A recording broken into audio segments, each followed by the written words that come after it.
Welcome to icon India.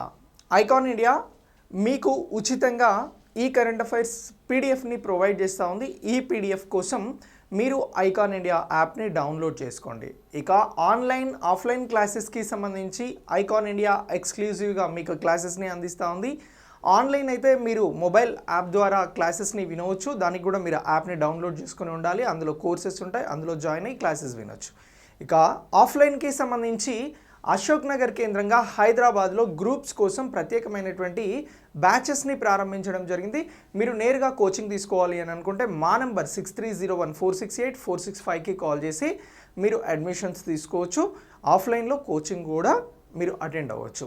ఇక ఈరోజు మనం కరెంట్ అఫైర్స్కి సంబంధించి ఇంపార్టెంట్ కరెంట్ అఫైర్స్ గురించి తెలుసుకుందాం. First national international point of వ్యూలో ఎకానమీలో వెరీ ఇంపార్టెంట్గా ఉన్నటువంటి సస్టైనబుల్ డెవలప్మెంట్ గోల్స్కి సంబంధించినటువంటి భారతదేశ ర్యాంక్ గురించి తెలుసుకుందాం. సో భారతదేశానికి సంబంధించి సస్టైనబుల్ డెవలప్మెంట్ గోల్స్కి 2015లో యునైటెడ్ నేషన్స్ ఐక్యరాజ్య సమితిలో భారతదేశం సంతకం చేయడం జరిగింది. మొత్తం ఎన్ని సస్టైనబుల్ డెవలప్మెంట్ గోల్స్ ఉన్నాయంటే 17 సస్టైనబుల్ డెవలప్మెంట్ గోల్స్ ఉన్నాయి. వాటిని అచీవ్ చేసేందుకు 2015 నుంచి 2030 మధ్యన వాటిని సాధించేందుకు సిద్ధంగా ఉన్నాము అని చెప్పేసి ఐక్యరాజ్య సమితిలో సంతకం చేసింది భారతదేశం అని అంటున్నాం. సో ఇది ఐక్యరాజ్య సమితికి సంబంధించినటువంటి అంశం, అలాగే భారతదేశానికి సంబంధించినటువంటి అంశం. కరెంట్ ఎకానమీలో కరెంట్ అఫైర్స్లో నేషనల్ ఇంటర్నేషనల్ పాయింట్ ఆఫ్ వ్యూలో చాలా ఇంపార్టెంట్ అంశం. సో మరి దీనికి సంబంధించి ఇప్పుడు సస్టైనబుల్ డెవలప్మెంట్ సొల్యూషన్స్ నెట్వర్క్ అనేది ర్యాంకింగ్స్ని ప్రచురించడం జరిగింది. ఎవరు ప్రచురించారు అని అంటున్నాం? సస్టైనబుల్ డెవలప్మెంట్ సొల్యూషన్స్ నెట్వర్క్ వారు ర్యాంక్స్ని ప్రచురించడం జరిగింది. మొత్తం 185 దేశాలకి సంబంధించి ఈ ర్యాంక్స్ని ప్రచురించారు. భారతదేశం ర్యాంక్ ఎంత అని అంటే 120వ ర్యాంక్ అనేది ఇప్పుడు ప్రచురించినటువంటి ఈ నివేదికలో ఇండెక్స్లో మనకు భారతదేశానికి 120వ ర్యాంక్ వచ్చింది అని చెప్పేసి గుర్తుంచుకోవాల్సి ఉంటుంది. సో మరి ఈ సస్టైనబుల్ డెవలప్మెంట్ గోల్స్కి సంబంధించి వీటికి సంబంధించి 2015లో మొత్తం ఐక్యరాజ్య సమితిలో 193 దేశాలు సంతకం చేయడం జరిగింది. సో మరి ఈ సస్టైనబుల్ డెవలప్మెంట్ గోల్స్ సుస్థిర అభివృద్ధి లక్ష్యాల కోసం ఆయా దేశాలు వాటిని నిర్మూలించేందుకు ప్రయత్నం చేస్తూ ఉన్నాయి. సో ఇందులో భాగంగా ఇప్పుడు భారతదేశ ర్యాంక్ అనేది 120వ ర్యాంక్గా నిలిచింది. సస్టైనబుల్ డెవలప్మెంట్ గోల్స్కి సంబంధించి 185 దేశాలలో ఈ సర్వేకి సంబంధించినటువంటి ఇండెక్స్ తయారు చేయడం ద్వారా అని అంటున్నాం. ఇక్కడ గుర్తుంచుకోండి, మొత్తం యునైటెడ్ నేషన్స్కి సంబంధించి ఐక్యరాజ్య సమితిలో సస్టైనబుల్ డెవలప్మెంట్ గోల్స్కి సంబంధించి మొత్తం 193 దేశాలు సంతకం చేశాయి అని అంటున్నాం. కానీ ఇప్పుడు ఈ సస్టైనబుల్ డెవలప్మెంట్ సొల్యూషన్ నెట్వర్క్ తీసుకొచ్చినటువంటి ఇండెక్స్లో 185 దేశాలకి ర్యాంకింగ్స్ని ఇచ్చారు. అందులో భారతదేశానికి 120వ ర్యాంక్ వచ్చింది అనేది మనం చాలా క్లియర్గా గుర్తుంచుకోవాలి. సార్ మరి ఇక్కడ ఈ సస్టైనబుల్ డెవలప్మెంట్ గోల్స్కి సంబంధించి భారతదేశం ర్యాంక్ గతంతో పోల్చి చూస్తే పెరిగిందా తగ్గిందా అని అంటే తగ్గాల్సింది కాస్త పెరిగింది. అంటే భారతదేశంలో సస్టైనబుల్ డెవలప్మెంట్ గోల్స్కి సంబంధించి సుస్థిర అభివృద్ధి లక్ష్యాలు అని చెప్పేసి తెలుగులో అంటున్నాం. వీటి కోసం చేస్తున్నటువంటి ప్రయత్నాలలో భారత్ విఫలమైంది కాబట్టి ర్యాంక్ అనేది గతంలో కంటే పెరిగింది అని చెప్పేసి చెప్తా ఉన్నాం. సో మరి మొత్తం 100 స్కోర్ని తీసుకొని 17 సస్టైనబుల్ డెవలప్మెంట్ గోల్స్కి సంబంధించి 100 స్కోర్ని నిర్ణయిస్తే దీనిలో భారత్కి వచ్చినటువంటి స్కోర్ ఎంత అని అంటే జస్ట్ 61.9% స్కోర్ అనేది రావడం జరిగింది అని చెప్పేసి గుర్తుంచుకోవాల్సి ఉంటుంది. సో ఇక్కడ ఏమంటున్నాము అని అంటే ఇటీవల సస్టైనబుల్ డెవలప్మెంట్ గోల్స్కి సంబంధించి సస్టైనబుల్ డెవలప్మెంట్ సొల్యూషన్ నెట్వర్క్ ఇచ్చినటువంటి నివేదికలో భారత్ ర్యాంక్ ఎంత అని చెప్పేసి ఎగ్జామ్లో అడగడానికి అవకాశం ఉంటుంది. అప్పుడు మనం చెప్పాల్సినటువంటి ఆన్సర్ 120 ర్యాంక్ అని చెప్పేసి గుర్తుంచుకోవాలి. అలాగే స్కోర్కి సంబంధించి ఎంత స్కోర్ భారత్కి రావడం జరిగింది, 100 స్కోర్కి గాను సస్టైనబుల్ డెవలప్మెంట్ గోల్స్లో భారత్ స్కోర్ ఎంత అని చెప్పేసి అడగవచ్చు. అప్పుడు 61.9 అని చెప్పేసి గుర్తుంచుకోవాలి. అలాగే ఇటీవల సస్టైనబుల్ డెవలప్మెంట్ గోల్స్కి సంబంధించినటువంటి ర్యాంక్స్ ఇండెక్స్ని ఎవరు ప్రచురించడం జరిగింది అని అంటే ఆక్స్ఫర్డ్ యూనివర్సిటీకి సంబంధించి ఈ సస్టైనబుల్ డెవలప్మెంట్ సొల్యూషన్ నెట్వర్క్ అనేది ఈ ఇండెక్స్ని ప్రచురించడం జరిగింది అని ఈ 3 క్వశ్చన్స్ ఈ 3 ఆన్సర్స్ని కూడా జస్ట్ మీరు సింప్లిఫై చేసుకోండి, గుర్తుంచుకునే ప్రయత్నం చేయండి. సో ఇలా ఈ సస్టైనబుల్ డెవలప్మెంట్ గోల్స్ అనేవి మనకి ఇంపార్టెంట్ అని చెప్పేసి అంటా ఉన్నాం. ఐక్యరాజ్య సమితి ప్రపంచ దేశాలలో అంటే అభివృద్ధి చెందుతున్నటువంటి దేశాలు, చెందిన దేశాలు, చెందబోతున్నటువంటి దేశాలకి సంబంధించి ఈ సస్టైనబుల్ డెవలప్మెంట్ గోల్స్ 17 అనేవి అన్ని దేశాలకి సూచించడం జరిగింది. ఆ గోల్స్ ఏంటివి అనేవి కూడా చాలా క్లియర్గా మనం తెలుసుకుందాం. సో అలా ఇప్పుడు ఈ సుస్థిర అభివృద్ధి లక్ష్యాలకి సంబంధించి భారత్ ర్యాంక్ మనకు చాలా ఇంపార్టెంట్ అని అంటున్నాం. మరి భారతదేశానికి సరిహద్దు దేశాలుగా ఉన్నటువంటి భూటాన్ కానీ, నేపాల్ కానీ, శ్రీలంక కానీ ఈ దేశాల ర్యాంకులతో పోల్చి చూసినప్పుడు ఈ దక్షిణాసియా దేశాలు అంటున్నాం కదా, భూటాన్, నేపాల్, శ్రీలంక, బంగ్లాదేశ్తో పోల్చి చూసినప్పుడు భారతదేశం ర్యాంక్ బెటర్గా ఉందా, మెరుగ్గా ఉందా, దిగజారిందా అని అంటే, తగ్గిపోయిందా అని అంటే, ఈ మన ఆసియా దేశాలు అలాగే భారతదేశానికి సరిహద్దు దేశాలుగా ఉన్నటువంటి ఈ దేశాలతో పోల్చి చూస్తే భారతదేశ ర్యాంక్ అనేది బ్యాడ్ సిచ్యువేషన్లో ఉంది, అంటే దిగజారింది అని చెప్పేసి అంటా ఉన్నాం. సో డిక్రీజ్ అయింది. సో ఇక ఈ సస్టైనబుల్ డెవలప్మెంట్ గోల్స్కి సంబంధించి జార్ఖండ్ అనేది 5 గోల్స్లలో వెనకబడి ఉంది అని అంటున్నాం.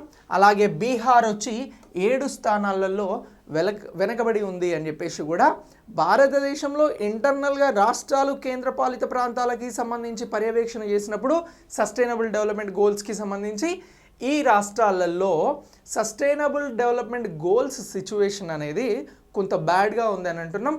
అది జార్ఖండ్ కానీ, బీహార్ కానీ అని చెప్పేసి గుర్తుంచుకోవాల్సి ఉంటుంది. ఇక మరి బెటర్ పర్ఫార్మెన్స్ సస్టైనబుల్ డెవలప్మెంట్ గోల్స్కి సంబంధించి ఇస్తున్నటువంటి స్టేట్స్ ఏవి అని అంటే కేరళ ఉంది, అలాగే హిమాచల్ ప్రదేశ్ ఉంది, చండీగఢ్ ఉంది కేంద్రపాలిత ప్రాంతం. సో ఇవన్నీ కూడా సస్టైనబుల్ డెవలప్మెంట్ గోల్స్కి సంబంధించి ఉత్తమ ఫలితాలను సాధిస్తూ ఉన్నాయి. కానీ వెనకబడి ఉన్నటువంటి రాష్ట్రాలలో సస్టైనబుల్ డెవలప్మెంట్ గోల్స్కి సంబంధించి, ఎస్డిజీలకి సంబంధించి, సుస్థిర అభివృద్ధి లక్ష్యాలకి సంబంధించి అని అంటే జార్ఖండ్ను, బీహార్ పేరుని మనం గుర్తుంచుకోవాల్సి ఉంటుంది. సార్ మనం సస్టైనబుల్ డెవలప్మెంట్ గోల్స్కి సంబంధించి 17 ఉన్నాయి అని అంటున్నాం. ఒకసారి క్విక్ లుక్ వేయండి వాటిపైన. ఒకటి ఏంటి అని అంటే పేదరికాన్ని నిర్మూలించడం, దీన్నే సస్టైనబుల్ డెవలప్మెంట్ గోల్ 1 అని అంటున్నాం. పేదరికం లేనటువంటి భారతదేశాన్ని, పేదరికం లేనటువంటి ప్రపంచాన్ని, పేదరికం లేనటువంటి రాష్ట్రాలను చూడాలి అనేది సస్టైనబుల్ డెవలప్మెంట్ గోల్ 1గా ఉంది. సస్టైనబుల్ డెవలప్మెంట్ 2 ఏంటి అని అంటే ఆకలిని నిర్మూలించడం. సో ఆహారం ద్వారా ఏ ఒక్కరు కూడా మరణించకుండా చూడాల్సినటువంటి పరిస్థితిని కూడా ఈ ఆకలిని నిర్మూలించడం పైన కూడా సస్టైనబుల్ డెవలప్మెంట్ గోల్ 2 ఉంది. గోల్ 3 వచ్చి ప్రజలందరికీ మంచి ఆరోగ్యం, శ్రేయస్సుని కల్పించడంగా ఉంది. ఇక గోల్ 4 వచ్చి సస్టైనబుల్ డెవలప్మెంట్ నాణ్యమైన విద్య, మంచి విద్య ప్రజలందరికీ రీచ్ అయ్యేలా పనిచేయాలని చెప్తుంది. సస్టైనబుల్ డెవలప్మెంట్ గోల్ 5 లింగ సమానత్వం గురించి, జెండర్ ఈక్వాలిటీ గురించి చెప్తా ఉంది. అలాగే 6 వచ్చి ఎస్డిజి 6 వచ్చి స్వచ్ఛమైన నీరు, పారిశుద్ధ్యం, క్లీన్ వాటర్ అండ్ శానిటేషన్ గురించి చెప్తా ఉంది. అలాగే సస్టైనబుల్ గోల్ 7 వచ్చి స్వచ్ఛమైన శక్తి అంటే క్లీన్ ఎనర్జీ అని అంటున్నాం. మనం వాడేటువంటి విద్యుత్ అనేది నాణ్యమైనది, పర్యావరణ రహితంగా ఉన్నటువంటిది. సో ఇలాంటి విద్యుత్ని తీసుకురావాలని చెప్తా ఉంది. సస్టైనబుల్ డెవలప్మెంట్ గోల్ 8 అనేది పని, ఆర్థిక వృద్ధి, దేశాలకి సంబంధించినటువంటి వర్క్ అండ్ డెవలప్మెంట్ పైన ఫోకస్ చేస్తూ ఉంది. సస్టైనబుల్ డెవలప్మెంట్ గోల్ 9 వచ్చి పరిశ్రమలు, ఇండస్ట్రీస్, ఆవిష్కరణలు, ఇన్నోవేషన్స్, మౌలిక సదుపాయాలు, ఇన్ఫ్రాస్ట్రక్చర్. సో దీనికి సంబంధించి సస్టైనబుల్ డెవలప్మెంట్ గోల్ 9 చెప్తా ఉంది. ఇక 10 ఏంటి అని అంటే తగ్గిన అసమానతలకి సంబంధించి, ఈక్వాలిటీస్కి సంబంధించి వాటి ఏవైతే ఉంటాయో అందులో అసమానతలను తగ్గించాల్సినటువంటి అవసరం గురించి చెప్తా ఉంది. ఇక 11 వచ్చి స్థిరమైన నగరాలు, వాటికి సంబంధించినటువంటి సంఘాలు అని చెప్పేసి చెప్తా ఉంది. 12 వచ్చి బాధ్యతాయుతమైన వినియోగం, ఉత్పత్తి. సో ప్రొడక్షన్కి సంబంధించి సస్టైనబుల్ డెవలప్మెంట్ గోల్ 12 చెప్తా ఉంది. 13 వాతావరణ చర్య. అలాగే 14 వచ్చి నీటి దిగువన జీవితం. సో నెక్స్ట్ 15 వచ్చి భూమిపై జీవితం అని చెప్పేసి చెప్తా ఉన్నారు. ఇక 16 వచ్చి శాంతి, న్యాయం, బలమైనటువంటి సంస్థలు అని చెప్పేసి చెప్తా ఉంది. ఇక 17 వచ్చి లక్ష్యాల కోసం ప్రపంచ భాగస్వామ్యంను మరింత బలోపేతం చేయడము అని చెప్పేసి చెప్తా ఉన్నాం. సో ఇలా ఈ 17 గోల్స్కి సంబంధించి ఇప్పుడు భారత్ ర్యాంక్ 120 ర్యాంక్గా ఉంది అని చెప్పేసి మనం గుర్తుంచుకోవాల్సి ఉంటుంది. సో ఇటీవల ఈ రిపోర్ట్ని ఎవరిచ్చారు అని అంటే సస్టైనబుల్ డెవలప్మెంట్ సొల్యూషన్ నెట్వర్క్ అని చెప్పేసి అంటా ఉన్నాం. సో ఈ నెట్వర్క్ వారు ఈ రిపోర్ట్ని ఇవ్వడం జరిగింది, ఈ ఇండెక్స్ని ఇవ్వడం జరిగింది అని చెప్పేసి గుర్తుంచుకోవాల్సి ఉంటుంది. సో ఇలా ప్రపంచ దేశాలన్నింటికి సంబంధించి సస్టైనబుల్ డెవలప్మెంట్ గోల్స్ పైన ఈ ఇండెక్స్ని రెడీ చేయడం జరిగింది మొత్తం 185 దేశాలలో. ఇక నెక్స్ట్ పర్యావరణ ఆరోగ్యం, వాతావరణం, వాయు కాలుష్యం, పారిశుద్ధ్యం, తాగునీరు, పర్యావరణ వ్యవస్థ సేవలు, జీవ వైవిధ్యం మొదలైన వివిధ సూచీలలో లెక్కించబడినటువంటి పర్యావరణ పనితీరు సూచిక అనేది కూడా ఎన్విరాన్మెంట్ ప్రోగ్రెసివ్ ఇండెక్స్ ఏదైతే ఉందో ఇదే ఈపీఈ అని చెప్పేసి అంటున్నాం. దీనికి సంబంధించి 180 దేశాలలో భారత స్థానం ఎంత అని అంటే 168వ స్థానంలో ఉంది అని అంటున్నాం. ఇక్కడ గుర్తుంచుకోవాల్సింది ఏంటి అని అంటే 17 సస్టైనబుల్ డెవలప్మెంట్ గోల్స్కి సంబంధించి ఏమో ఫస్ట్ ఇచ్చినటువంటి 120 ర్యాంక్ అనేది గుర్తుంచుకోవాలి. ఇక్కడ చాలా క్లియర్గా కొన్ని అంశాలను చెప్తున్నాం, ఇవి పర్యావరణ సంబంధమైనటువంటివి. సో ఎన్విరాన్మెంట్ ప్రోగ్రెసివ్ ఇండెక్స్ ఇది మళ్ళీ అడిషనల్గా ఇందులో 180 దేశాలలో భారత ర్యాంక్ అనేది 168వ స్థానంలో ఉంది అని చెప్పేసి గుర్తుంచుకోవాలి. ఇక అలాగే పర్యావరణ ఆరోగ్య కేటగిరీకి సంబంధించి భారత్ ర్యాంక్ అనేది 172వ స్థానంలో ఉంది అని అంటున్నాం. ఇక పర్యావరణానికి సంబంధించిన ప్రమాదాల నుంచి జనాభాను ఎంతవరకు రక్షించుకుంటారనేది దానికి సంబంధించి కూడా ఈ ఇండెక్స్ మళ్ళీ ఇండివిజువల్గా చూపెట్టడం జరుగుతూ ఉంది. సో ఇలా ఈ ఇండెక్స్ అనేది చాలా చాలా ఇంపార్టెంట్ అని అంటున్నాం. అలాగే ఈ ఎన్విరాన్మెంట్ ప్రోగ్రెసివ్ ఇండెక్స్కి సంబంధించి భారత్ ర్యాంక్ అనేది గతంలో 148గా ఉంది. ఇది పాకిస్తాన్ కంటే కూడా తక్కువగా అని చెప్పేసి చెప్తా ఉన్నాం. ఇక జీవా వైవిధ్యానికి సంబంధించి 127వ స్థానంలో భారతదేశం అనేది ఉంది.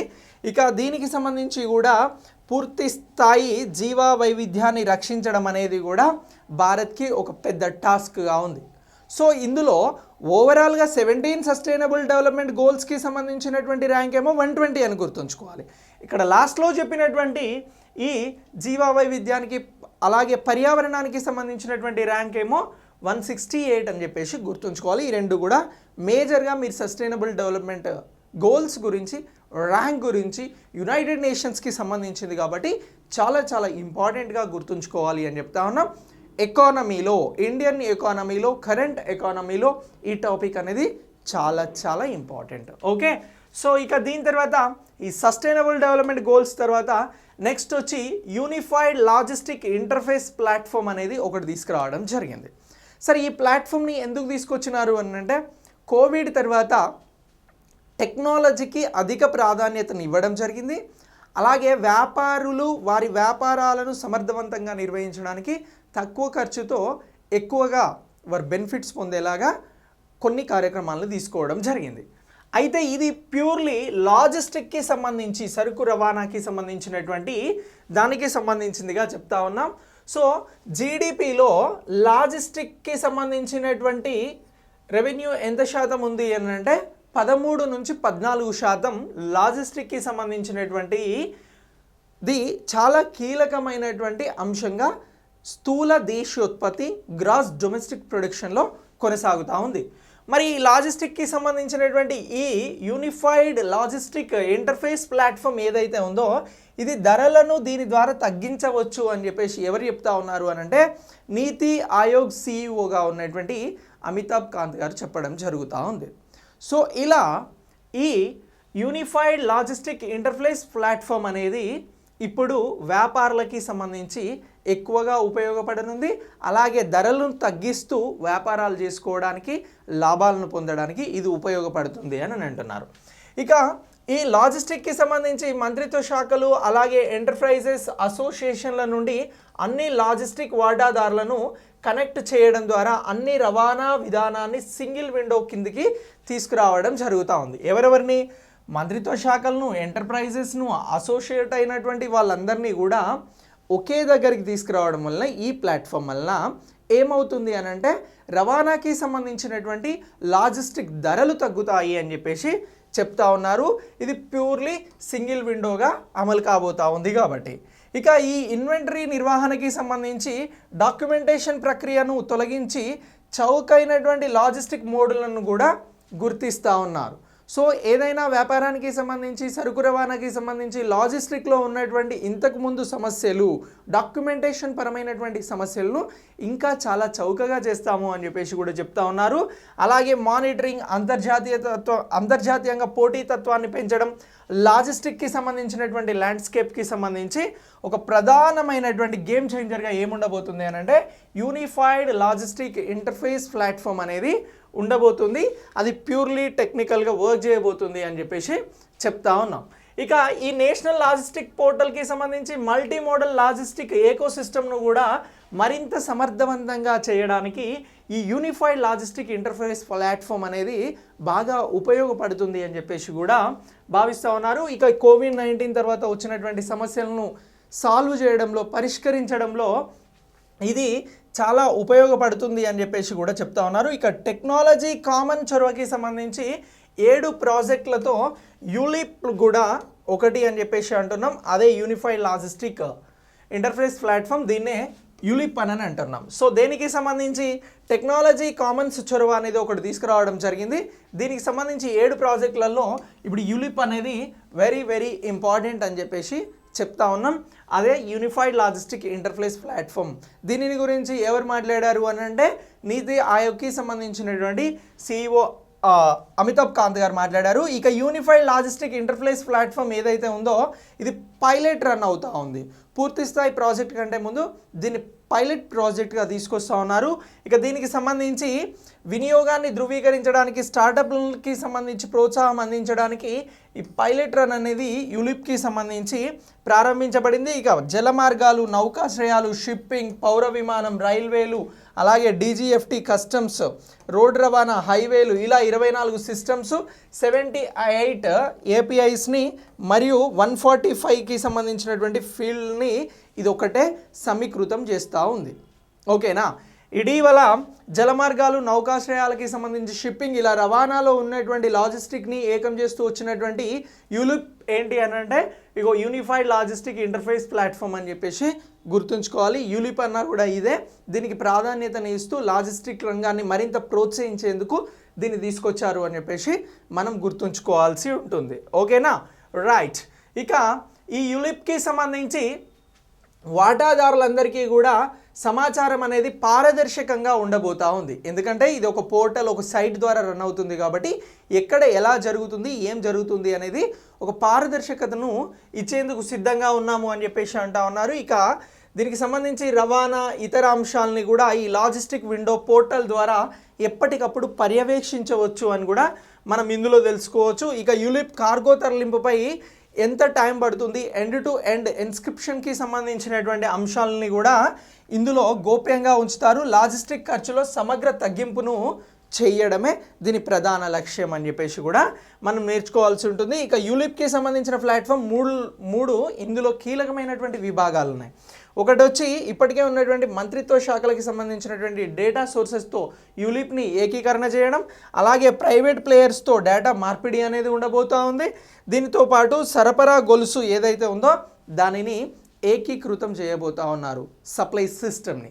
సో ఇలా ఈ యూలిప్ అనేది వెరీ వెరీ ఇంపార్టెంట్. ఇది ఏ రంగంలో వచ్చింది అని అంటే లాజిస్టిక్ రంగంలో వచ్చింది అని అంటున్నాం. దీనికి సంబంధించి క్లియర్ ఇన్ఫర్మేషన్ అనేది మనం ఇక్కడ తీసుకోవడం జరిగింది. ఓకే, నెక్స్ట్ ఆజాద్ కా అమృత్ మహోత్సవంలో భాగంగా MSME మంత్రిత్వ శాఖ ఐకానిక్ వీక్ని నిర్వహిస్తూ ఉంది. ఏమంటున్నాం? ఐకానిక్ వీక్ అని అంటున్నాం. సో దీనికి సంబంధించి ఆజాద్ కా అమృత్ మహోత్సవం అనేది ఏంటి అని అంటే భారతదేశానికి 75 సంవత్సరాలు స్వతంత్రం అవుతున్నటువంటి సందర్భంగా 1 సంవత్సరం కాలం పాటు ఈ ఆజాద్ కా అమృత్ మహోత్సవంలో భాగంగా ప్రత్యేక కార్యక్రమాలని డిజైన్ చేయడం జరుగుతూ ఉంది ప్రభుత్వానికి సంబంధించినటువంటి అన్ని విభాగాలలో. సో దీనికి సంబంధించి ఇప్పుడు ఫిబ్రవరి 28 నుంచి మార్చి 6 వరకు ఈ ఏడాది సూక్ష్మ చిన్న మధ్యతరహా మంత్రిత్వ శాఖ ఏం చేస్తూ ఉంది అని అంటే ఇగో ఈ ఐకానిక్ వీక్ని నిర్వహిస్తూ ఉంది అని చెప్పేసి గుర్తుంచుకోవాలి. Okay right. ఇక దీని తర్వాత ఏం చేస్తూ ఉంది అని అంటే నేషనల్ లెవెల్ అవేర్నెస్ ప్రోగ్రామ్ సంభవ్ను దశ 2ని కూడా ఈ ఎంఎస్ఎంఈ అనేది ప్రారంభించడం జరిగింది. ఎంఎస్ఎంఈ మంత్రిత్వ శాఖ ఐకానిక్ వీక్లో దేనిని ప్రారంభించింది అని అడిగినప్పుడు మనం గుర్తుంచుకోవాల్సింది నేషనల్ లెవెల్ అవేర్నెస్ ప్రోగ్రామ్ సంభవ్ 2 దశ అంటే ఫేజ్ 2ని ప్రారంభించింది అని గుర్తుంచుకోవాలి.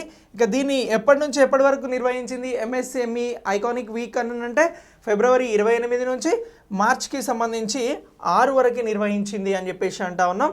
ఇక దీనికి సంబంధించి మార్చి 31 వరకు కూడా భారతదేశంలో 1300 కళాశాలల నుంచి లక్షల మంది విద్యార్థుల్ని వ్యవస్థాపకుల్ని సంబంధించి ప్రేరేపించడం, వారిని మోటివేట్ చేయడం అనేది ఎంఎస్ఎంఈకి సంబంధించి ఈ నేషనల్ లెవెల్ అవేర్నెస్ ప్రోగ్రాంలో ఇంపార్టెంట్గా ఉంది. వీక్ ఏమో మార్చి 6 వరకు జరుగుతుంది, కానీ మార్చి 30 వరకు కూడా అంటే ఒక 1 మంత్ షెడ్యూల్ చేసుకున్నటువంటి ఈ ప్రోగ్రాంలో దేశవ్యాప్తంగా కూడా ఒక 1300 కాలేజెస్ని ఎంచుకుని వేల మంది లక్షల మంది విద్యార్థుల్ని ఎంఎస్ఎంఈలకి సంబంధించి మోటివేట్ చేయబోతున్నారు. ఇక వివిధ కళాశాలల నుంచి పాల్గొనేటువంటి వారిని మినిస్ట్రీ యొక్క ఫీల్డ్ ఆఫీసర్లుగా వెబినార్స్ ద్వారా ఎంటర్ప్రెన్యూర్షిప్లోకి తీసుకురావడానికి ప్రోత్సహిస్తూ ఉంది ఎంఎస్ఎంఈ అని అంటున్నాం. చదువుకోవడం ఉద్యోగం చేయడం ఏమీ లక్ష్యం కాదు, సంస్థలను పెట్టాలి, వాటిని నడిపించాలి అని చెప్పేసి కూడా మోటివేట్ చేస్తూ ఉంది ఇది అని చెప్పేసి చెప్తా ఉన్నాం. ఇక ఎంఎస్ఎంఈకి సంబంధించినటువంటి ఐకానిక్ వీక్కి సంబంధించి ఆడియోస్, వీడియో ఫిలిమ్స్ ద్వారా ఈ ప్రజెంటేషన్ అనేది ఉండబోతా ఉంది. దీనికి సంబంధించి విద్యార్థులకి అవగాహన అనేది ప్రైమరీ ఇంటెన్షన్. ఇక ఎంఎస్ఎంఈకి సంబంధించి భారతదేశం 9 రాష్ట్రాలలో 46 ఆకాంక్షాత్మక జిల్లాలను వ్యవస్థాపక ప్రమోషన్స్ డ్రైవ్స్ని కూడా ప్రత్యేకంగా ప్రారంభించడం జరిగింది. ఇక దీనికి సంబంధించి మెగా ఇంటర్నేషనల్ కాన్ఫరెన్స్ అనేది కూడా నిర్వహిస్తూ ఉన్నారు. ఎంఎస్ఎంఈకి సంబంధించిన మంత్రిత్వ శాఖ మార్చి 4-5 తేదీలలో మెగా ఇంటర్నేషనల్ కాన్ఫరెన్స్ని నిర్వహిస్తూ ఉంది. ఇక న్యూఢిల్లీలో ప్లాస్టిక్ వ్యర్థాల నిర్వహణకి సంబంధించి మెగా ఇంటర్నేషనల్ కాన్ఫరెన్స్ అనేది కూడా నిర్వహించబడుతూ ఉంది. దేనిలో భాగంగా అంటే ఎంఎస్ఎంఈ మంత్రిత్వ శాఖ నిర్వహిస్తున్నటువంటి ఐకానిక్ వీక్లో భాగంగా అని అంటున్నాం. సో ఇక దీనికి సంబంధించి ప్రపంచవ్యాప్తంగా కూడా ప్రముఖమైనటువంటి నిపుణులు ఇందులో హాజరుగానున్నారు. 300 కంటే ఎక్కువ ఎంఎస్ఎంఈ యూనిట్లకి సంబంధించి ఇది ప్రయోజనం చేకూరుస్తుంది. ఇదే ఐకానిక్ వీక్ ఎంఎస్ఎంఈకి సంబంధించినటువంటి అంశంగా మనం అప్డేట్ చేసుకోవాల్సి ఉంటుంది. ఇక దీని తర్వాత జాతీయ ఐసిటి అవార్డ్స్ అని అంటున్నాం. ఇన్ఫర్మేషన్ అండ్ కమ్యూనికేషన్స్కి సంబంధించినటువంటి అవార్డ్స్ ఇవన్నీ కూడా. సో ఈ ఇన్ఫర్మేషన్ అండ్ కమ్యూనికేషన్ టెక్నాలజీ అవార్డ్స్ని ఎవరు ప్రదానం చేయడం జరిగింది అని అంటే కేంద్ర విద్యాశాఖ సహాయ మంత్రిగా ఉన్నటువంటి అన్నపూర్ణాదేవి గారు ఈ అవార్డ్స్ని ప్రదానం చేయడం జరిగింది. సో ఏ అవార్డ్స్ అని అంటున్నాం? Information and communication technology awards 2022ని ఇటీవల ఎవరు ప్రదానం చేశారు అని అంటే విద్యాశాఖ సహాయ మంత్రిగా ఉన్నటువంటి అన్నపూర్ణ గారు ప్రదానం చేశారు అని అంటున్నాం. మరి విద్యాశాఖకి సంబంధించినటువంటి క్యాబినెట్ హోదాలో ఎవరున్నారు అని అంటే ధర్మేంద్ర ప్రధాన్ గారు ఉన్నారు. ఈ అన్నపూర్ణదేవి గారు హెల్పింగ్ మినిస్టర్, సహాయ మంత్రి అని అంటున్నాం. సో భారతదేశం అంతటా కూడా మొత్తం 49 మంది ఉపాధ్యాయులకి ఈ అవార్డ్స్ని అందజేయడం జరిగింది. ఇటీవల 2022 ఐటీసీ అవార్డ్స్ని ఎంతమంది ఉపాధ్యాయులకి దేశవ్యాప్తంగా అందజేశారు అని అంటే అవార్డ్స్ని ఇచ్చారు అని అంటే 49 మంది అని చెప్పేసి మనం గుర్తుంచుకోవాల్సి ఉంటుంది. ఇక జాతీయ విద్యా విధానం న్యూ ఎడ్యుకేషన్ పాలసీ 2020 ప్రకారం బోధన అభ్యాస ప్రక్రియలో సాంకేతికతను విస్తృతంగా ఉపయోగించినటువంటి అధ్యాపకులకు అలాగే విద్యార్థులకి సంబంధించి మంచి ప్రోత్సాహకాలు ఇచ్చినటువంటి వారికి సంబంధించి ఈ అవార్డ్స్ని ప్రదానం చేయడం జరిగింది. ఇక దీనికి సంబంధించి సమగ్ర శిక్షణ క్రింద ఐసీటీ జోక్యం అనేది ఉంటుంది. ఇక పాఠశాల ఉపాధ్యాయ విద్యలో ఐసీటీ యొక్క వినూత్న వినియోగాన్ని సులభతరం చేయడానికి ఈ అవార్డ్స్ని ప్రత్యేకంగా ప్రదానం చేస్తున్నారు. అవే ఇన్ఫర్మేషన్ అండ్ కమ్యూనికేషన్ టెక్నాలజీకి సంబంధించినటువంటి అవార్డ్స్. ఇవి ఎవరికి ఇచ్చారు అని అంటే ఉపాధ్యాయులకు ఇచ్చారు అని చెప్పేసి గుర్తుంచుకోవాలి. ఇక కేంద్ర ప్రభుత్వం కూడా మారినటువంటి సాంకేతిక పరిస్థితుల సమయంలో కొత్తగా వినూత్నంగా డిఫరెంట్ ప్రోగ్రామ్స్ని తీసుకురావడం జరిగింది. అవి ఏంటి అంటే ఈ పాఠశాల, దీక్ష, ఐసీటీకి సంబంధించినటువంటి కరిక్యులం టీచర్స్ అండ్ స్టూడెంట్స్, అలాగే పిఎం విద్య, 1 క్లాస్ 1 ఛానల్, స్కూల్స్. సో దీనికి సంబంధించి ఇలా ఇవన్నీ కూడా స్వయం, సో అది study websites of active learning and young aspiring minds అని చెప్పేసి ఇలా డిఫరెంట్ ప్రోగ్రామ్స్ని తీసుకురావడం జరిగింది. ఇక నిష్తా అనేటువంటి ప్రోగ్రామ్ కూడా ఉంది. అదేంటంటే national initiative for school heads and teachers holistic advancement అని చెప్పేసి చెప్తా ఉన్నాం. వీటన్నింటిపైన కూడా ఎవరు ప్రయత్నం చేస్తూ ఉన్నారు అని అంటే కేంద్ర ప్రభుత్వం వీటన్నింటిని కూడా తీసుకొస్తూ ఉంది. ఇక ఈ ప్రాజెక్టులన్నీ కూడా ఆన్లైన్ మోడ్లో ఉపాధ్యాయ శిక్షణ కార్యక్రమాలని కూడా ప్రత్యేకంగా నిర్వహిస్తున్నాయి. ఇక సామాజిక, ఆర్థిక, రాజకీయ, భౌగోళిక అవరోధాలను వీటినన్నింటిని కూడా ఎదుర్కొని సాంకేతిక పరిజ్ఞానం వైపు ఇంట్రెస్ట్ చూపెట్టేలాగా వీటినన్నింటిని కూడా డిజైన్ చేయడం జరుగుతూ ఉంది. ఇక ఈ అవార్డ్స్కి సంబంధించి national information and communication technology అవార్డ్స్కి సంబంధించి ప్రత్యేకంగా చెప్పాలి అని అంటే ఇవి మానవ వనరుల అభివృద్ధి మంత్రిత్వ శాఖ, దీన్నే ఇప్పుడు విద్యాశాఖ అని అంటున్నాం. సో ఇది ప్రారంభించడం జరిగింది. దీనికి సంబంధించి పాఠశాలలో ఐసీటీకి సంబంధించిన పథకం కింద వీటిని ప్రత్యేకంగా అందిస్తూ ఉన్నారు అని చెప్పేసి కూడా మనం గుర్తుంచుకోవాలి. ఐసీటీ అవార్డ్స్కి సంబంధించి జాతీయ స్థాయిలో నేషనల్ ఇన్ఫర్మేషన్ అండ్ టెక్నాలజీకి సంబంధించినటువంటి కమ్యూనికేషన్ టెక్నాలజీకి సంబంధించినటువంటి అవార్డ్స్ అని అంటున్నాం. నెక్స్ట్ ప్రపంచ పౌర రక్షణ దినోత్సవం గురించి తెలుసుకుందాం. ఎప్పుడు ఈ వరల్డ్ సివిల్కి సంబంధించినటువంటి ఈ దినోత్సవాన్ని నిర్వహిస్తూ ఉన్నారు అని అంటే మార్చ్ 1న నిర్వహించడం జరుగుతూ ఉంది. సో ఈ సివిల్ డిఫెన్స్కి సంబంధించినటువంటి ప్రాముఖ్యత ఏంటి అని అంటే తమ ప్రాణాలను త్యాగం చేసినటువంటి సిబ్బందిని గౌరవించడం ఈ ప్రపంచ పౌర రక్షణ దినోత్సవానికి సంబంధించి ప్రాధాన్యతను ఇవ్వడం జరుగుతూ ఉంది. సో దీన్ని ఎప్పుడు జరుపుతున్నాము అని అంటున్నాం, మార్చి 1న జరుపుతూ ఉన్నాం. ఇక ఈ రోజున పౌర రక్షణ, అత్యవసర నిర్వహణ, ప్రజలకి సంబంధించి వీటిపైన అవగాహన కల్పించడం అనేది ప్రధానంగా ఈ దినోత్సవానికి సంబంధించినటువంటి ఉద్దేశం. ఇక ప్రపంచ పౌర రక్షణ దినోత్సవం 2022కు సంబంధించినటువంటి థీమ్ ఏముంది అని అంటే విపత్తులు మరియు సంక్షోభాలకి సంబంధించినటువంటి నేపథ్యంలో స్థానభ్రంశం చెందినటువంటి జనాభా యొక్క పౌర రక్షణ, నిర్వహణ, అలాగే వాలంటీర్ల పాత్ర, మహమ్మారిపై పోరాటం అనేది ప్రత్యేకంగా ఈ ప్రపంచ పౌర రక్షణ దినోత్సవం సందర్భంగా తీసుకున్నటువంటి థీమ్గా గుర్తుంచుకోవాలి. ఇక ఈ పౌర రక్షణ దినోత్సవాన్ని అంతర్జాతీయ పౌర రక్షణ సంస్థ 2012లో అధికారికంగా ప్రారంభించింది. So international civil defence organisation అనేది ఎప్పుడు అమల్లోకి వచ్చింది అని అంటే ఇది 1966లో దీన్ని ఆమోదించడం జరిగింది. ఇంటర్నేషనల్ సివిల్ డిఫెన్స్ ఆర్గనైజేషన్ ప్రపంచ పౌర రక్షణ దినోత్సవాన్ని, దీనికి సంబంధించి ది ఐసిడిఓ అనేది ఏదైతే ఉందో దీనికి సంబంధించి ఇది 1872లో అమల్లోకి వచ్చింది. ఎప్పుడు ఆమోదిస్తే 1966లో ఆమోదిస్తే 1972లో అమల్లోకి వచ్చింది. ఇక ఈ ఐసిడిఓ అనేది యునైటెడ్ నేషన్స్కి సంబంధించి treaty series volume 985 registration number ప్రకారం 1437/6కి అంతర్ప్రభుత్వ సంస్థ స్థితిగా దీన్ని చేయడం జరిగింది. సో ఇలా ఈ ప్రపంచ పౌర రక్షణ దినోత్సవానికి సంబంధించి దీన్నే international civil defence organisation day March 1న జరుగుతుంది అని గుర్తుంచుకోండి. చాలా చాలా ఇంపార్టెంట్ డేట్స్కి సంబంధించి ఎగ్జామ్స్లో 1 or 2 క్వశ్చన్స్ ఉంటాయి కాబట్టి. ఇక దీని తర్వాత జపాన్ మరియు భారతదేశం యొక్క ద్వైపాక్షిక స్వాప్ అరేంజ్మెంట్ అని అంటున్నాం, బైలాటరల్ స్వాప్ అరేంజ్మెంట్ అని అంటున్నాం.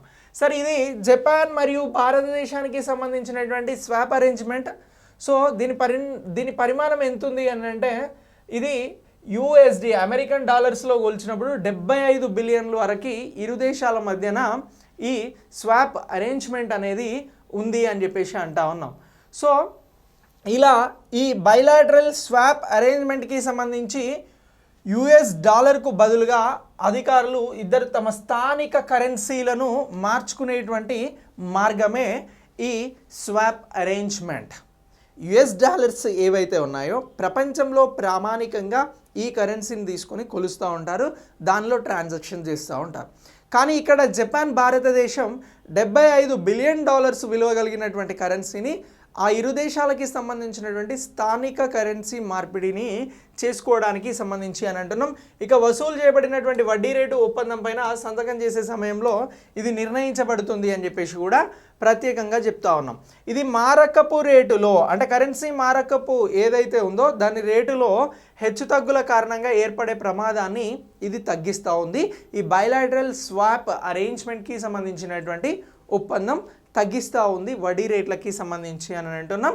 ఇక 2018లో బ్యాంక్ ఆఫ్ జపాన్ అలాగే రిజర్వ్ బ్యాంక్ ఆఫ్ ఇండియా మధ్యన ఈ ఒప్పందానికి సంబంధించి సంతకం చేయబడింది. సో ఇక్కడ క్వశ్చన్ ఇలా అడగవచ్చు, ఎలా అడగవచ్చు అని అంటే జపాన్ భారతదేశానికి సంబంధించి బైలాటరల్ 2 దేశాలు కాబట్టి దీనికి సంబంధించి స్వాప్ అరేంజ్మెంట్ అగ్రిమెంట్ ఎప్పుడు జరిగింది అని అంటే 2018. ఎవరెవరి మధ్యన జరిగింది ఈ అగ్రిమెంట్? ఇది ప్యూర్లీ కరెన్సీకి సంబంధించినటువంటి అగ్రిమెంట్ కాబట్టి భారతదేశం నుంచి reserve bank of India, Japan నుంచి ప్రధాన బ్యాంక్గా ఉన్నటువంటి బ్యాంక్ ఆఫ్ జపాన్కి సంబంధించి ఈ ఒప్పందం జరిగింది అని మనం గుర్తుంచుకోవాల్సి ఉంటుంది.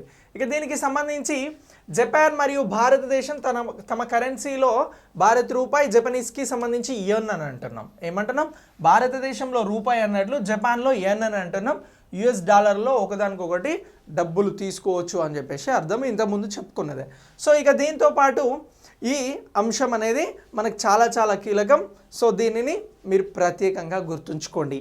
ఇక నెక్స్ట్ ఏంటి అని అంటే వియత్నాంలో 31వ ఆగ్నేయ ఆసియా క్రీడలు అనేవి జరగబోతూ ఉన్నాయి. ఏ క్రీడలు అని అంటున్నాం? 31వ ఆగ్నేయ ఆసియా క్రీడలు అని అంటున్నాం. సో స్పోర్ట్స్కి సంబంధించి ఇది ఎప్పుడు ప్రారంభం కానుంది అని అంటే మే 12 నుంచి 23 వరకు కూడా వియత్నాంలో ఈ ఆగ్నేయ ఆసియా క్రీడలు జరుగుతాయి అని చెప్పేసి మనం గుర్తుంచుకోవాల్సి ఉంటుంది. ఇక నవంబర్ 2021లో జరగాల్సినటువంటి ఈ క్రీడలు 2022 మేకి ఎందుకు పోస్ట్ పోన్ అయ్యాయి అని అంటే జస్ట్ కోవిడ్ కారణంగా పోస్ట్ పోన్ అయ్యాయి. మొత్తం ఈ గేమ్స్లో 526 ఈవెంట్లు ఉంటాయి. ఇందులో 40 క్రీడలకి సంబంధించి ప్రధానంగా జరుగుతాయి. 10,000 మంది స్పోర్ట్స్ పర్సన్స్ ఇందులో పాల్గొనబోతున్నారు అని చెప్పేసి మీరు గుర్తుంచుకోండి. అదే ఆగ్నేయ ఆసియాకి సంబంధించిన క్రీడలు ఇంకా స్టార్ట్ కాలేదు. వియత్నాంలో మేలో స్టార్ట్ అవుతాయి. స్టార్ట్ అయినప్పుడు ఇంకా దాని గురించి పూర్తిగా తెలుసుకుందాం. ఇప్పుడు దీనికి సంబంధించి జస్ట్ అప్డేట్ వచ్చింది. సో ఈ లోపు మీకు ఎగ్జామ్ జరిగిందనుకో, ఆగ్నేయ ఆసియాకి సంబంధించినటువంటి క్రీడలు ఏ దేశం ఆతిథ్యం ఇవ్వబోతుంది అన్నప్పుడు వియత్నాం అని చెప్పేసి గుర్తుంచుకోవాలి. ఎప్పుడు జరగాల్సిన క్రీడలు 2021లో, కానీ ఎప్పుడు జరుగుతున్నాయి? 2022 మేలో. సో ఈ అంశాన్ని ప్రాథమికంగా గుర్తుంచుకోండి. ఇక మీకు తెలుసు రష్యాకి ఉక్రెయిన్కి సంబంధించి యుద్ధ వాతావరణం అనేది ఉంది. ఈ యుద్ధం జరుగుతూ ఉంది కొన్ని రోజుల నుంచి. సో ఇందులో ఈ ఉక్రెయిన్కి సంబంధించి మ్రియా అనేటువంటి అతిపెద్ద విమానాన్ని రష్యా కూల్చివేయడం జరిగింది. సో ఇది ప్రపంచంలోనే అతిపెద్ద విమానం మ్రియా అని చెప్పేసి అంటా ఉన్నాం. దీన్ని ధ్వంసం చేసింది ఎవరు అని అంటే ఉక్రెయిన్కి సంబంధించినటువంటి ఈ విమానాన్ని రష్యా ధ్వంసం చేసింది అని అంటున్నాం. సో ఈ ఉక్రెయిన్ యొక్క ఆంటోనోవ్ 225 కార్గో విమానమే ఈ మ్రియా. సో దీనికి సంబంధించి అతిపెద్ద విమానంగా దీన్ని పిలవడం జరుగుతూ ఉంది. ఇటీవల రష్యా కూల్చివేసినటువంటి మ్రియా అతిపెద్ద విమానానికి సంబంధించి ఇంకా ఏమని పిలుస్తారు అని అంటే ఆంటోనోవ్ 225 కార్గో విమానం అని చెప్పేసి పిలవడం జరుగుతూ ఉంది. సో ఇక దీనికి సంబంధించి ఈ ఏదైతే మ్రియా 225 ఉందో దీన్ని పునరుద్ధరించాలి అని అంటే కనీసం $3 బిలియన్ కంటే ఎక్కువ ఖర్చు అవుతుంది అని అంటున్నారు. మళ్ళీ ఇలాంటి విమానం నిర్మించాలి అని అంటే కనీసం 5 సంవత్సరాలు తక్కువ పట్టే అవకాశం ఉంది అని చెప్పేసి కూడా చెప్తా ఉన్నారు. ఇక ఈ ఉక్రెయిన్కి సంబంధించి రష్యా దాడి చేసినప్పుడు ఈ విమానం ఎక్కడ ఉంది అని అంటే హోస్టోయల్ విమానాశ్రయంలో ఉంది. సో ఇలా ఫిబ్రవరి 27న ఆ తర్వాత రష్యా అనేది ఈ ఉక్రెయిన్కి సంబంధించినటువంటి ఈ విమానాన్ని 225 మ్రియాని కూల్చివేయడం జరిగింది. ఇక దీని తర్వాత ప్రపంచంలో అల్ట్రా రిచ్కి సంబంధించినటువంటి రిపోర్ట్ అనేది ఒకటి రావడం జరిగింది. సో ఈ అల్ట్రా రిచ్ రిపోర్ట్కి సంబంధించి 2021 భారతదేశంలో సంపన్నుల ఆదాయం అనేది పెరిగింది. ఎంత శాతం పెరిగింది అల్ట్రా రిచ్కి సంబంధించి అని అంటే 11% పెరిగింది. సో దీంతో ప్రపంచంలో ఉన్నటువంటి బిలీనియర్స్ జాబితాలలో భారత్ ర్యాంక్ ఎంత అని అంటే 3వ ర్యాంక్ అని చెప్పేసి అంటున్నాం. ఫస్ట్ ఏది ఉంది అని అంటే అమెరికా ఉంది, దాని తర్వాత చైనా ఉంది, ఆ తర్వాత భారతదేశంలోనే అల్ట్రా రిచ్కి సంబంధించినటువంటి బిజినెస్ మ్యాన్స్ ఉన్నారు అని చెప్పేసి తాజాగా వచ్చినటువంటి రిపోర్ట్ అనేది చెప్తా ఉంది. సో మరి అమెరికాలో ఎంతమంది బిలీనియర్స్ ఉన్నారు అని అంటే 748 మంది ఉన్నారు. ఆ తర్వాత 554 మందితో చైనా సెకండ్ స్థానంలో ఉంది. 145 బిలియనియర్లతో భారతదేశం అనేది 3వ స్థానంలో ఉంది అని చెప్పేసి ఈ అల్ట్రా రిచ్కి సంబంధించినటువంటి రిపోర్ట్ చెప్తా ఉంది. సో ఇలా ఈ రిచ్ అనేది ది వెల్త్ రిపోర్ట్ 2022కి సంబంధించినటువంటి తాజా ఎడిషన్లో ప్రచురించడం జరిగింది. ప్రపంచవ్యాప్తంగా ఉన్నటువంటి అల్ట్రా హై నైట్ వర్త్కి సంబంధించినటువంటి వ్యక్తుల గురించి ఈ రిపోర్ట్ అనేది చెప్తా ఉంది. ఇక అంతకు ముందు సంవత్సరంలో కేవలం 5,58,828గా ఉన్నటువంటి వారి సంపద అనేది 9.3% పెరిగింది. 6,10,569కి పెరిగింది అని చెప్పేసి కూడా చెప్తా ఉంది. ఇక భారతదేశానికి సంబంధించి 2019లో కూడా $3 బిలియన్లకి సంబంధించి నెలకు $3 బిలియనియర్స్కి సంబంధించి ప్రత్యేకంగా జోడించడం జరిగింది. ఇక ప్రపంచంలో అత్యంత సంపన్నుల్లో టాప్ 10లో ఉన్నటువంటి ముఖేష్ అంబానీ భారతీయుడు. ఇతను ప్రపంచంలోనే 9వ స్థానంలో ఉన్నాడు అని చెప్పేసి కూడా చెప్తా ఉన్నా. ఇక 2021లో ప్రపంచంలోని మొత్తం బిలియనియర్లలో 36% మంది తమ బిలియనియర్ల క్లబ్లో ఆసియా అగ్రగామిగా కొనసాగుతూ ఉంది. మొత్తం బిలియనియర్లు ఉంటే ఇందులో ఆసియా నుంచి ఉన్నటువంటి బిలియనియర్లే ఎక్కువగా ఉన్నారు అని చెప్పేసి అగ్రగామిగా ఆసియా కొనసాగుతుంది. అంటే చైనా, భారత్ ఈ రెండు కూడా ఆసియన్ కాంటినెంట్లో వస్తాయి కాబట్టి ఇలా ఆసియా నుంచే ఎక్కువ బిలియనియర్స్ ఉన్నారు అని చెప్పేసి ప్రత్యేకంగా చెప్తా ఉంది. ఇక next world mobile economy report, global mobile economy report అన్నా కూడా ఒకటే. సో దీనికి సంబంధించి స్పెయిన్లోని బార్సిలోనాలో మొబైల్ వరల్డ్ కాంగ్రెస్ అనేది జరుగుతూ ఉంది. ఏమంటున్నాం? మొబైల్ వరల్డ్ కాంగ్రెస్ ఇటీవల ఎక్కడ జరిగింది అనేది మనకి ఎగ్జామ్లో క్వశ్చన్ ఉండొచ్చు. అప్పుడు ఏం చెప్పాలి? స్పెయిన్ బార్సిలోనాలో 2022కి సంబంధించి మొబైల్ వరల్డ్ కాంగ్రెస్ అనేది జరిగింది అని చెప్పేసి చెప్పాలి. మరి దీనికి సంబంధించి ఇప్పుడు గ్లోబల్ మొబైల్ ఎకానమీ రిపోర్ట్ అనేది వచ్చింది. ఈ రిపోర్ట్ ఏం చెప్తా ఉంది అని అంటే ప్రపంచవ్యాప్తంగా కూడా 5G కనెక్షన్స్ పెరుగుతూ ఉన్నాయి. ఈ సంఖ్య అనేది 1 బిలియన్కి చేరుకునే అవకాశం చాలా దగ్గరలో ఉంది అని చెప్పేసి ఈ రిపోర్ట్ చెప్తా ఉంది. ఇక కీలకమైనటువంటి మార్కెట్లలో వినియోగం వేగంగా పెరుగుతున్నందున 5Gకి సంబంధించినటువంటి స్వీకరణ మరింత ఊపందుకుంటుంది అని చెప్పేసి కూడా చెప్తా ఉంది. Present we are 4G, next will go to 5G. సో ఇలా ఈ 5Gకి సంబంధించినటువంటి ప్రాధాన్యతను గురించి ఈ మొబైల్ వరల్డ్ కాంగ్రెస్ అనేది ప్రత్యేకమైనటువంటి రిపోర్ట్ని ఇచ్చింది అని అంటున్నాం. ఇక మొబైల్ టెక్నాలజీకి సంబంధించి సేవలకి సంబంధించి $4 ట్రిలియన్ ఆర్థిక వ్యవస్థను ప్రస్తుతం సృష్టించింది. జీడిపిలో దీని శాతం ఎంత అని అంటే 5% అని అంటున్నాం వరల్డ్ వైడ్గా. ఇక 2025 నాటికి 5G మొబైల్ కనెక్షన్లు 1/4 వంతు, అంటే 4గురిలో 1 వంతు ఖచ్చితంగా 5G కనెక్షన్స్ ఉంటాయి అని చెప్పేసి చెప్తా ఉన్నారు. ఇక ప్రపంచవ్యాప్తంగా కూడా 5గురిలో 2 వ్యక్తుల దగ్గర 5G నెట్వర్క్ అనేది ఉండబోతుంది 2025 వరకే అని చెప్పేసి చెప్తా ఉన్నారు. ఇక రష్యా ఉక్రెయిన్ మధ్య జరుగుతున్నటువంటి యుద్ధం మధ్య మొబైల్ వరల్డ్ కాంగ్రెస్ అనేది ప్రత్యేకంగా జరుగుతుంది. కాంగ్రెస్ 5G పై ప్రత్యేకమైనటువంటి దృష్టి సారించింది అని చెప్పేసి ఆర్థిక వ్యవస్థలకి ప్రయోజనం చేకూర్చేటువంటి అంశాలకి సంబంధించి ప్రాధాన్యతను ఇస్తుంది అని చెప్పేసి కూడా మనం ప్రత్యేకంగా గుర్తుంచుకోవాలి.